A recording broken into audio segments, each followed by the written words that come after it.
Bonjour, je suis Caroline Charette, je suis physiothérapeute et étudiante au doctorat en sciences de la réadaptation à l'Université Laval. Et ça me fait plaisir de vous parler de mon projet de doctorat qui porte sur l'implantation en pratique clinique d'un programme d'entraînement à la marche avec un exosquelette motorisé chez les personnes ayant une lésion à la moelle épinière.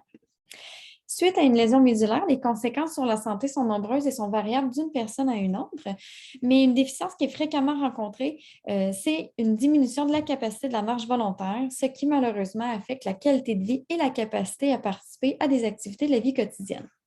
D'ailleurs, la récupération de la marche est identifiée comme étant une priorité de réadaptation là, chez les personnes qui ont une lésion de la moelle épinière.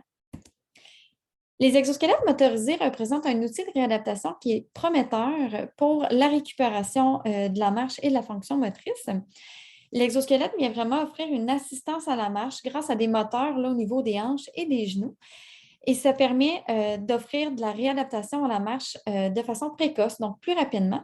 Et ça permet aussi là, de faire un plus grand nombre de pas durant une séance à une intensité plus élevée comparativement là, à des thérapies conventionnelles.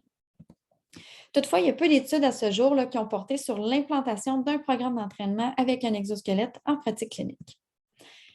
Alors, mon projet de doctorat a trois grands objectifs de recherche. Tout d'abord, on souhaite co-développer le programme d'entraînement à la marche avec exosquelette avec une équipe de cliniciens du programme d'hémiélopathie du CIUS de la capitale nationale à Québec. Notre deuxième objectif vise à co-développer une stratégie d'implantation en pratique clinique. Et finalement, nous souhaitons évaluer l'efficacité d'un programme d'entraînement avec l'exosquelette à l'aide de tests cliniques fréquemment utilisés en physiothérapie, comme par exemple l'évaluation de la force musculaire ou de la vitesse de marche.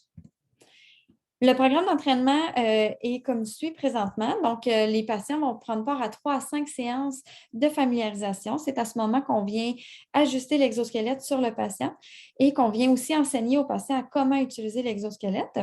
Par la suite, il va participer à 12 séances d'entraînement à raison de deux fois par semaine, des séances de 60 à 90 minutes. Et au début et à la fin du programme, là, nous allons faire des évaluations cliniques pour venir évaluer l'efficacité de ce programme d'entraînement. Une particularité du projet, c'est que nous avons un comité directeur qui vient vraiment chapeauter les différentes étapes de mon projet de recherche. Donc, le comité directeur est composé de différents experts du milieu scientifique, du milieu clinique et du milieu communautaire, dont nous avons deux patients partenaires là, qui ont une lésion médulaire qui siègent sur ce comité. Le rôle de ce comité directeur, c'est d'assurer une évaluation continue des progrès de l'implantation du programme d'entraînement avec l'exosquelette en pratique clinique.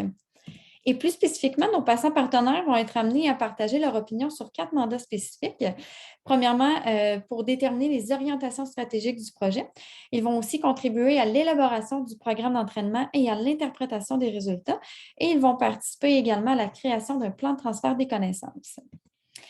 Alors, mon projet de doctorat vient vraiment en lien avec la thématique expérience patient et résultats obtenus de l'unité.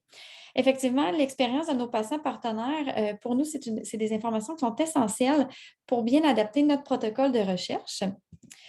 Et avec l'expérience et les commentaires de nos patients partenaires, on croit que notre programme d'entraînement va être mieux adapté à la nouvelle réalité d'une personne ayant une lésion médulaire, va également être mieux accepté par les patients et par les cliniciens. Et ça va également faciliter, là, selon nous, le processus d'implantation de cette technologie novatrice en pratique clinique. Merci beaucoup.